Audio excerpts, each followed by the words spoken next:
Hi students, hi friends, hi students. ఈరోజు మనం షేర్షా పరిపాలన గురించి తెలుసుకుంటున్నాం. గత వీడియోలో కూడా షేర్షా పరిపాలనా విధానం, షేర్షా సామ్రాజ్యంలో చేపట్టిన విధానాలు, చేసిన కృషి గురించి తెలుసుకుంటున్నాం. ఇంకా మరికొన్ని విషయాలు ఈ వీడియోలో తెలుసుకుందాం. Thank you students. చిన్న రిక్వెస్ట్, నా వీడియోను సబ్స్క్రైబ్ చేయండి.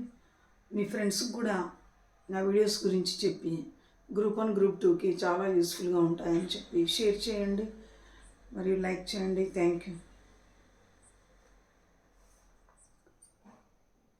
షేర్షా సుల్తాన్ల కాలం నుంచి కూడా అమల్లో ఉన్న పరిపాలనా విభాగాల్లో పెద్దగా మార్పులు తీసుకురాలేదు, కానీ చిన్న చిన్న మార్పులు చేశాడు. కొన్ని గ్రామాల సమూహాన్ని పరగనా అని పిలిచేవారు.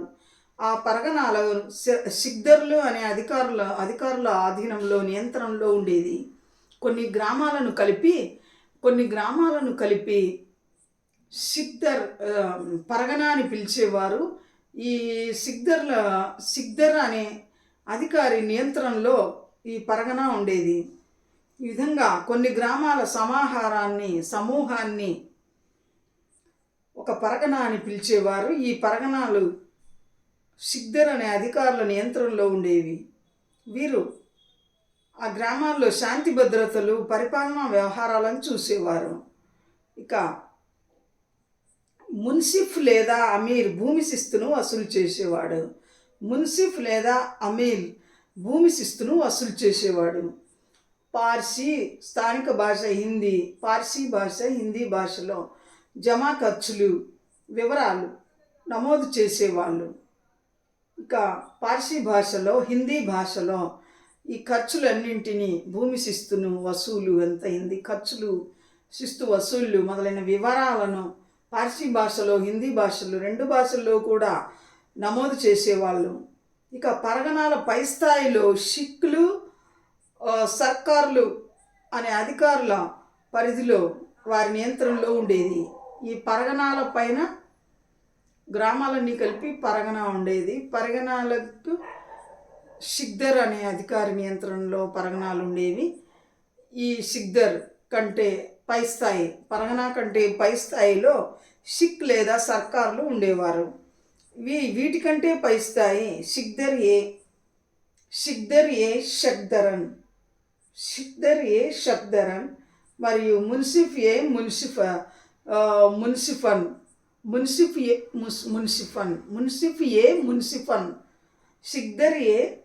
సిక్దరన్, మున్సిఫ్ ఏ మున్సిఫన్ అనే ఇద్దరు ప్రధాన అధికారులుగా ఈ సర్కార్లు, షిక్ల పై స్థాయిలో ఉండేవారు. అధికారుల హోదాలు కొత్తగా ఉండేవి, ఎందుకంటే పరగనాలు, సర్కార్లు అంతకుముందు కాలంలో కూడా పరిపాలనా కేంద్రాలుగా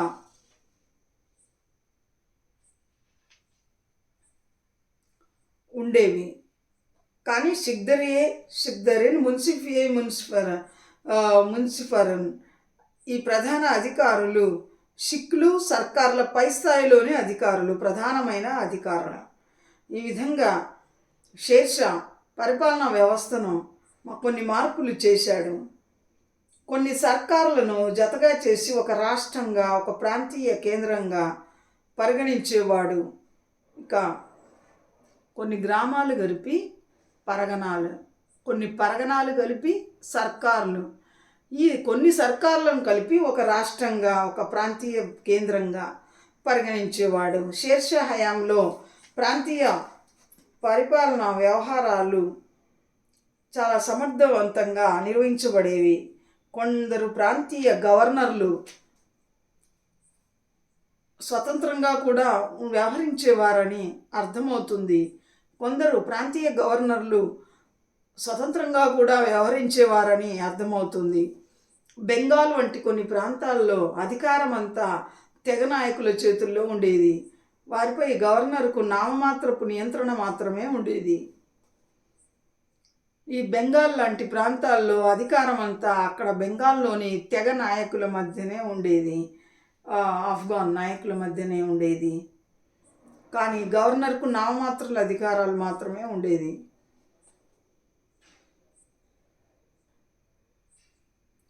సుల్తాన్ల కాలం నాటి ఢిల్లీ సుల్తాన్లు కాలం నాటి అధికార యంత్రాంగాన్ని షేర్షా కూడా కొనసాగించాడు.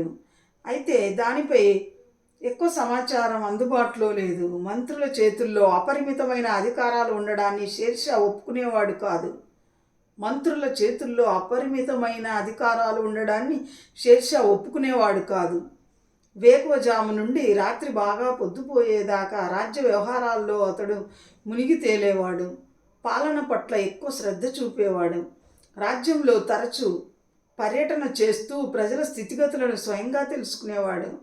అయితే ఒక వ్యక్తి ఎంత కష్టపడినప్పటికీ భారతదేశం లాంటి విశాలమైన భూభాగం వ్యవహారాలు చక్కబెట్టడం అంత సులభమైన విషయం కాదు.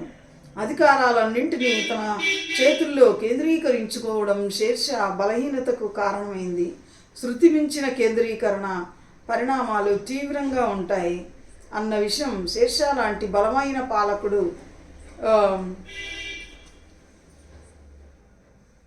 షేర్షా సింహాసనం మీద లేకపోవడం తర్వాత తెలియవచ్చింది. షేర్షా మరణం తర్వాత ఆ విషయం తెలియవచ్చింది.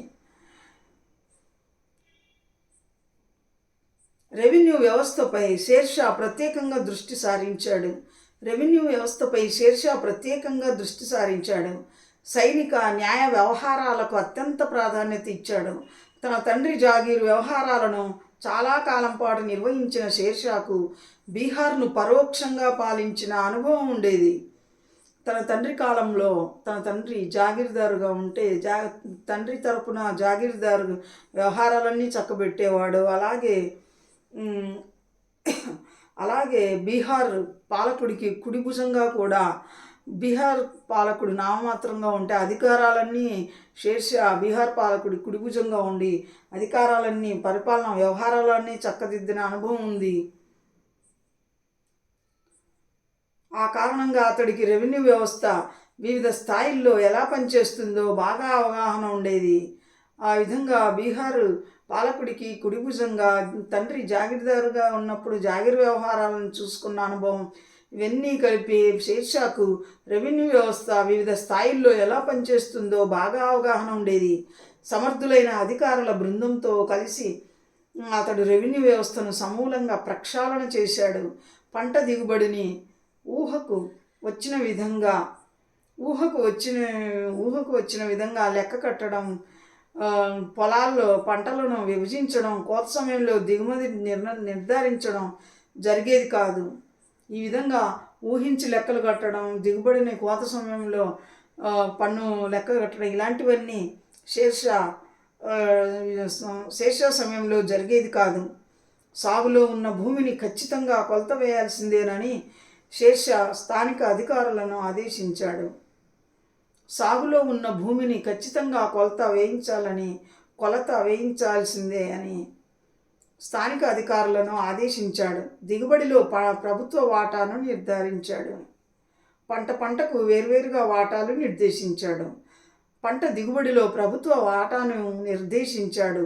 పంటకు వేర్వేరుగా వాటాలు నిర్దేశించాడు. ఆయా ప్రాంతాల్లో కొనసాగుతున్న మార్కెట్ ధరల ఆధారంగా ప్రభుత్వ వాటాను ధర రూపంలో మార్చేవారు. ప్రభుత్వ వాటా సాధారణంగా పంటలో మూడో వంతుగా ఉండేది. భూములను సారవంతమైనవి, సాధారణమైనవి, నిరుపయోగమైన బంజరు భూములు వర్గీకరించారు.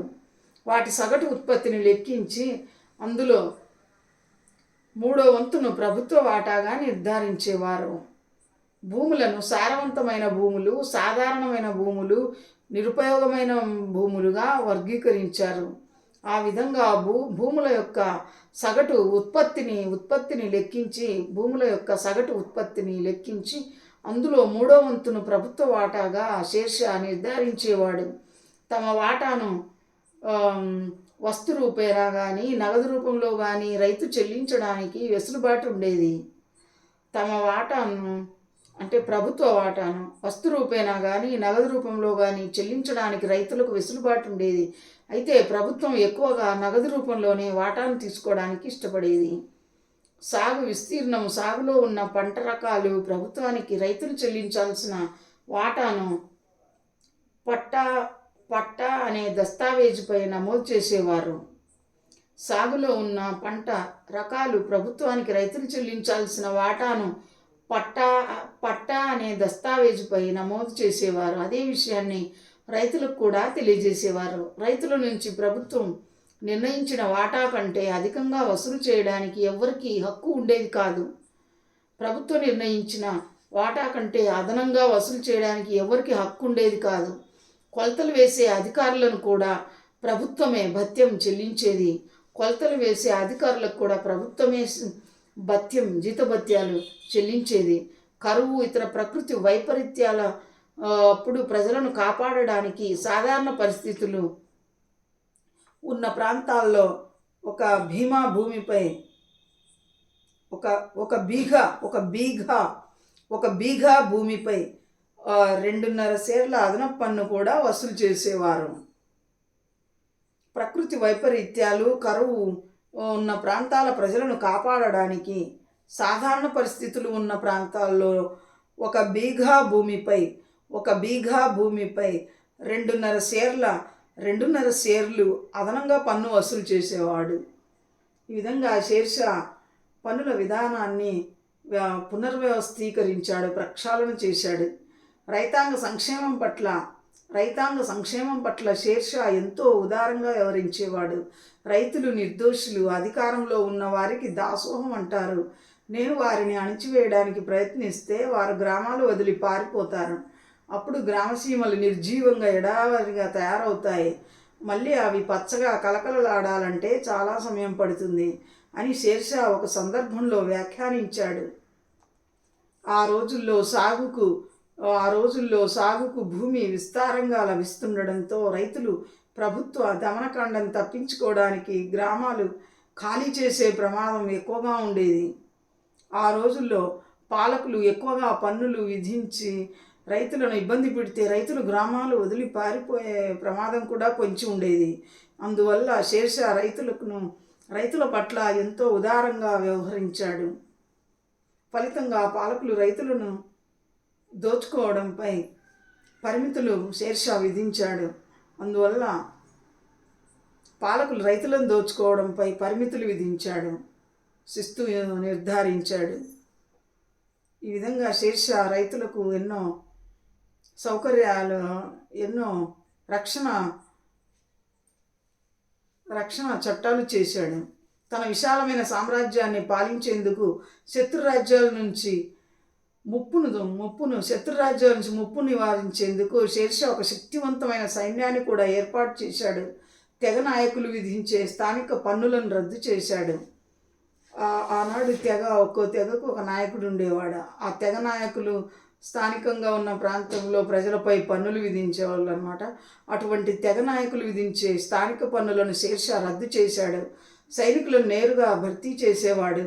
వారి కుటుంబ సామాజిక నేపథ్యాన్ని, వ్యక్తిగత లక్షణాలను క్షుణ్ణంగా పరిశీలించాకనే సైన్యంలో చేర్చుకునేవాడు. అంటే సైన్యంలో చేరాలంటే ధైర్య సాహసాలు, ఉదార బుద్ధి, త్యాగం ఇవన్నీ ఉండాలి. దేశభక్తి ఇవన్నీ ఉండాలి. నమ్మకం, విశ్వాసం ఇవన్నీ. అందువల్లే షేర్షా సైనికులను నేరుగా భర్తీ చేసేవాడు. వారి కుటుంబము, సామాజిక నేపథ్యాన్ని, వ్యక్తిగత లక్షణాలను క్షుణ్ణంగా పరిశీలించాకే సైన్యంలో చేర్చుకునేవాడు. ప్రతి సైనికుడికి ఒక విధుల పట్టిక ఉండేది. దాన్ని చెహరా అని పిలిచేవారు.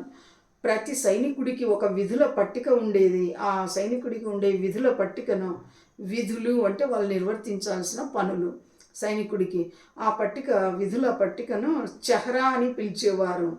ప్రతి సైనికుడికి ఒక విధుల పట్టిక, వాళ్ళు నిర్వర్తించవలసిన పనులు, విధుల పట్టిక ఉండేది. దాన్ని చెహరా అని పిలిచేవారు. ఆ గుర్రాలపై రాచరిక చిహ్నాన్ని సైనికుల గుర్రాలపై రాచరిక చిహ్నాన్ని ముద్రించేవాళ్ళు. ఆ విధంగా నాసిరకం జాతి గుర్రాలు సైనిక బలగాల్లో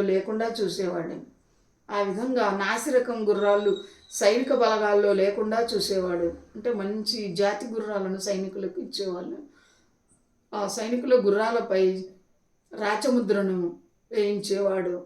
కాబట్టి నాసిరకం గుర్రాలు సైనికులకు వెళ్లకుండా జాగ్రత్త పడడానికి వీలు కలిగింది. ప్రతి సైనికుడికి విధుల పట్టిక చెహరా ఉండేది.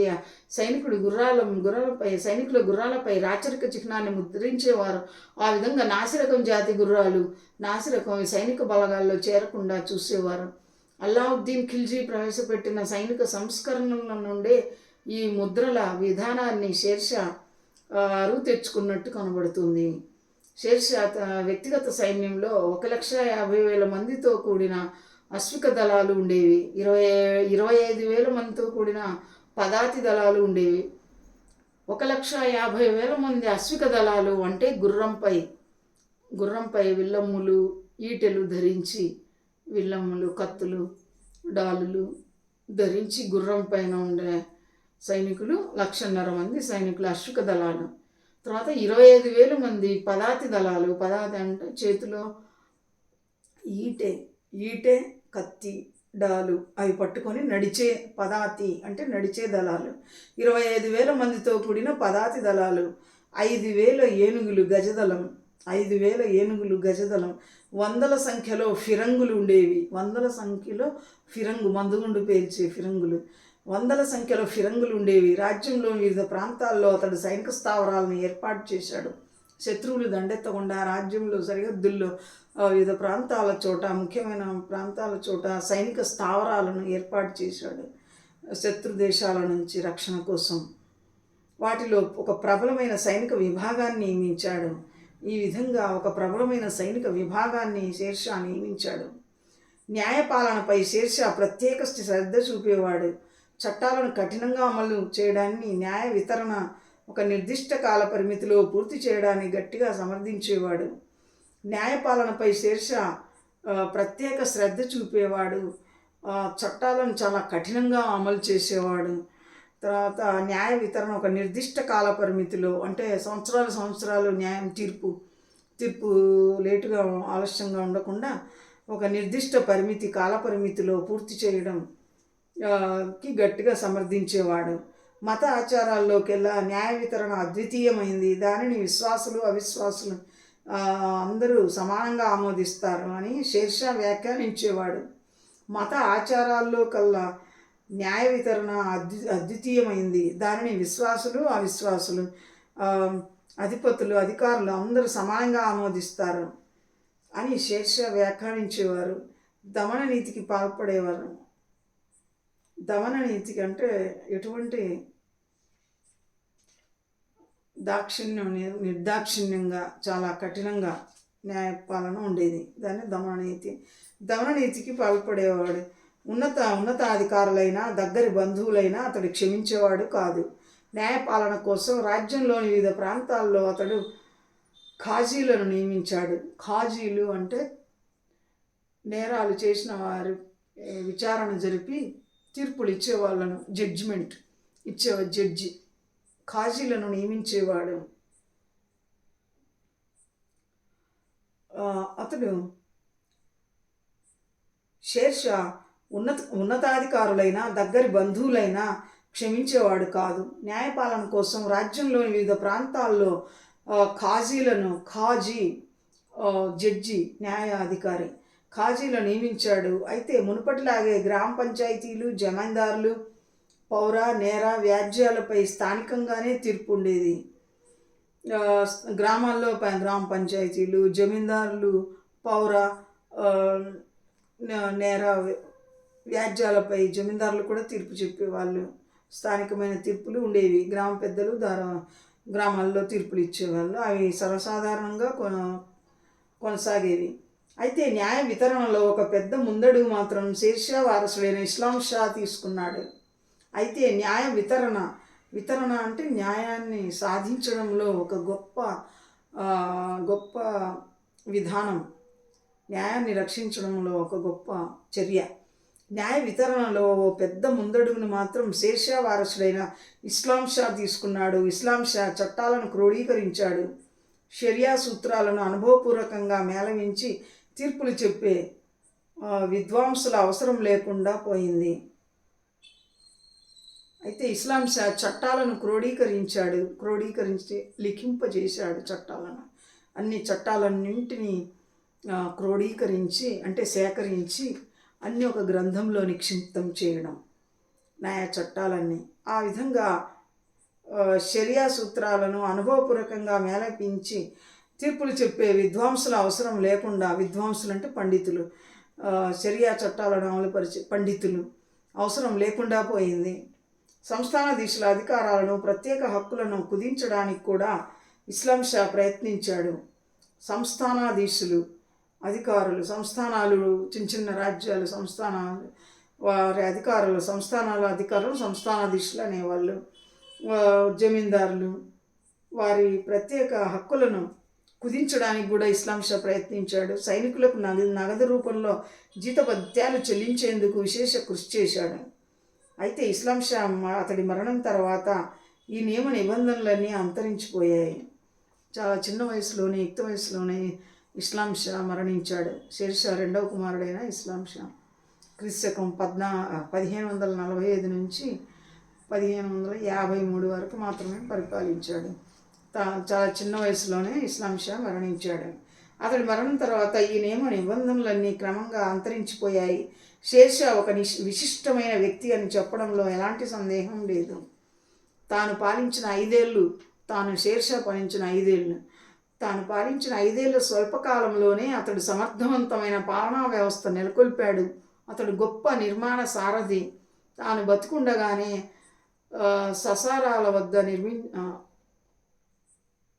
ససారాం వద్ద నిర్మించిన సమాధి ఒక అద్భుతమైన నిర్మాణ కళాఖండం. షేర్షా తాను పాలించిన 5 ఏళ్ల స్వల్పకాలంలోనే సమర్థవంతమైన పాలనా వ్యవస్థ నెలకొల్పాడు. అతడు గొప్ప నిర్మాణ సారథి కూడా. షేర్షా గొప్ప నిర్మాణ సారథి కూడా.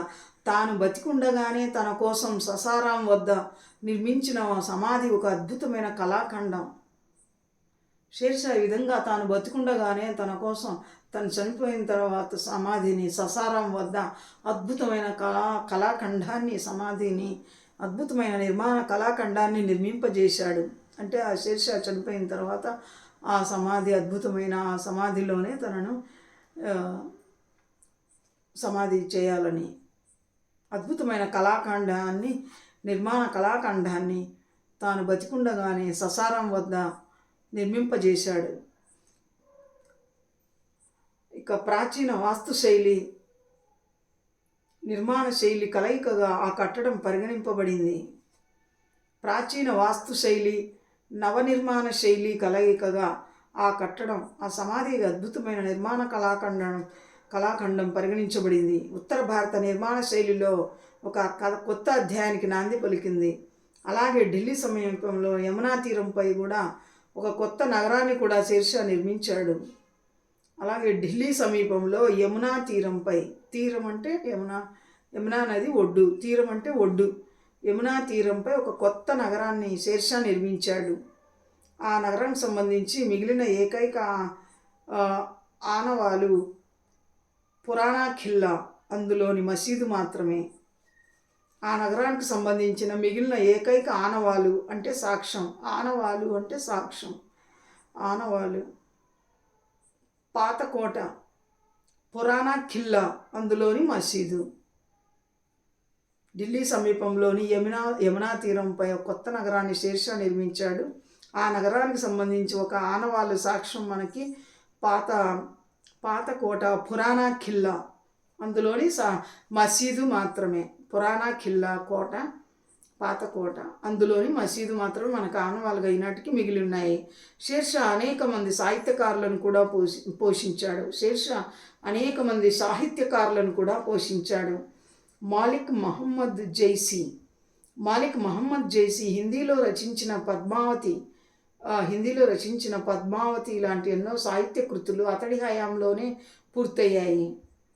మాలిక్ మహమ్మద్ జైసీ హిందీలో రచించిన పద్మావత్ మాలిక్ మహమ్మద్ జైసీ షేర్షా కాలంలో మాలిక్ మహమ్మద్ జైసీ హిందీలో రచించిన పద్మావత్ లాంటి ఎన్నో సాహితీ కృతులు అతడి హయాంలోనే పూర్తయ్యాయి. మతపరమైన వ్యవహారాల్లో షేర్షా సనాతనవాదిగా ప్రవర్తించలేదు. అతడు అవలంబించిన సామాజిక ఆర్థిక విధానాలే అందుకు నిదర్శనం. షేర్షా కానీ ఇస్లాం షా కానీ ఉలేమాలపై ఆధారపడలేదు. షేర్షా కానీ ఇస్లాం షా కానీ ఉలేమాలపై ఆధారపడలేదు. అయితే మత పెద్దలను వారు అమితంగా గౌరవించేవారు. కొన్ని సందర్భాల్లో రాజకీయ నిర్ణయాలను సమర్థించుకోవడానికి మతపరమైన నినాదాలు ఉపయోగించుకున్నారు.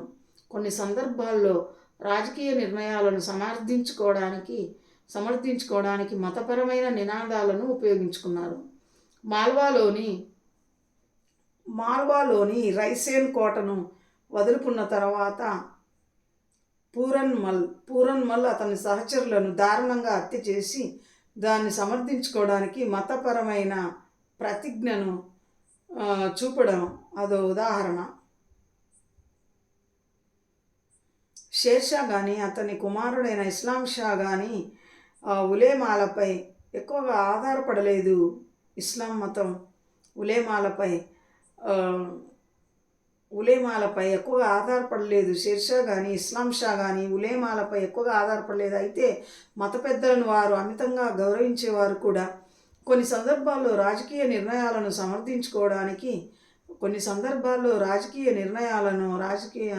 విధానాలను సమర్థించుకోవడానికి మతపరమైన నినాదాలు ఉపయోగించుకున్నారు. ఉదాహరణకు మాల్వాలోని రైసేన్ కోటను వదులుకున్న తర్వాత పూరన్మల్ అతడి సహచరులను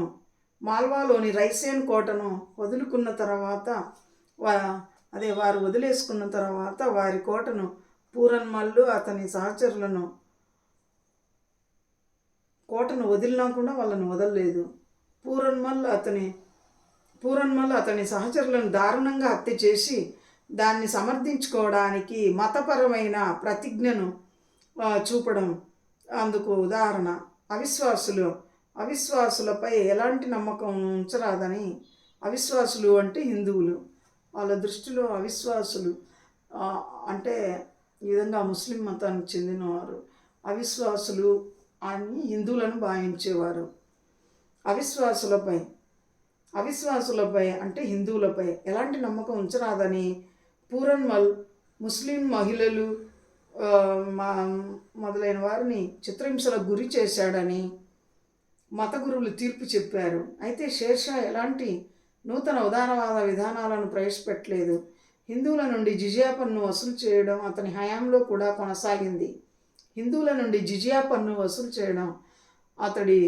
హయాంలో కూడా కొనసాగింది. పాలక వర్గాల్లో ఎక్కువగా ఆఫ్ఘాన్ తెగలకు చెందిన వారే ఉండేవాళ్ళు. ఈ షేర్షా ఆఫ్ఘాన్ తెగకు చెందినవాడు. పాలక వర్గాల్లో ఎక్కువ మంది ఆఫ్ఘాన్ తెగకు చెందిన అధికారులు ఎక్కువగా ఉండేవారు. జాతి పరంగా వర్గపరంగా చూస్తే సుర్ వంశం సుర్ల కింద ఢిల్లీ సామ్రాజ్యం ఒక ఆఫ్ఘాన్ సంస్థగా ఉండేది. ఇక అక్బర్ ఎదుగుదలతో రాజ్య స్వరూపంలో మౌలికపరమైన మార్పు వచ్చింది. ఈ విధంగా షేర్షా తర్వాత హుమాయూన్ కుమారుడైన అక్బర్ అడుగుపెట్టడంతో రాజ్య స్వరూపంలో మార్పు వచ్చిందని చరిత్రకారుడి అభిప్రాయం. నెక్స్ట్ అక్బర్ గురించి మొఘల్ సామ్రాజ్యం అక్బర్ గురించి తెలుసుకుందాం. Thank you students. నెక్స్ట్ వీడియోలో అక్బర్ గురించి తెలుసుకుందాం.